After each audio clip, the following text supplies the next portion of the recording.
We are in Forza Horizon 3, of course. It's set in Australia. This is, if you remember, the original Forza Horizon on Xbox 360 was set in Colorado. Then we moved to the south of France for Forza Horizon 2, and now we're in the land down under in Australia for Forza Horizon 3. Playground Games was the developer of this game, and they have done a fantastic job of recreating Australia, all of many of the highlights of Australia, the areas that make the real Australia so special. They've sort of combined them in a really interesting way in Forza Horizon 3. So you get to see things like the Outback. You get to see beautiful towns like Byron Bay, the little surf towns. The map in Forza Horizon 3 is more than twice the size the map of Forza Horizon 2. So it just keeps going and going. It's amazing. And you have all sorts of different areas that you can check out when you're playing the game. Because the most important part of the map isn't necessarily that it's twice as big as Forza Horizon 2. I think that's important, but it's that it's twice as diverse. When you have a game that's over 100 hours in just the campaign,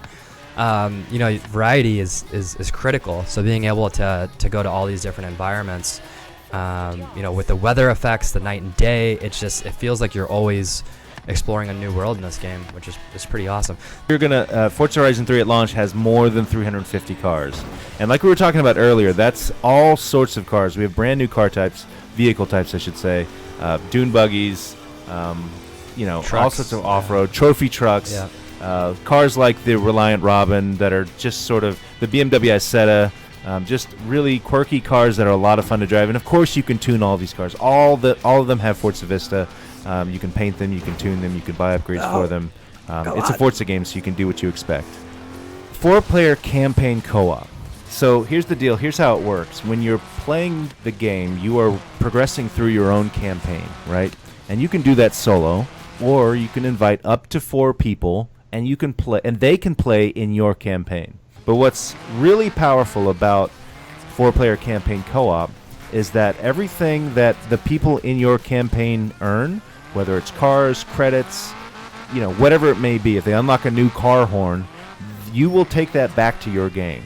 Now, you'll be able to play crossplay, whatever platform you're on. It's just going to be seamless, right? So if Chris is playing on Xbox One and I'm playing on Windows 10, we can do anything we want together. We can race together. We can buy stuff off the auction house. It just works. That's the whole point. To me, it's a game that we were talking about it a little bit earlier. This game has a little bit of everything. In fact, it's got a lot of everything, right? It's got 350 cars, but you don't have to be a car fan to fall in love with this game, right?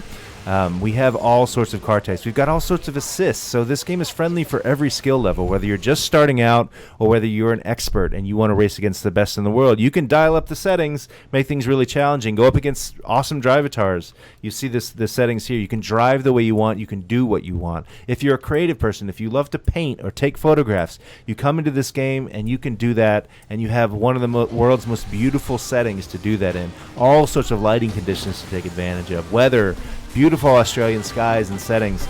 And so however you want to express your love of cars, whether you're competitive, creative, or you just want to go cruising, you can find it in Forza Horizon 3.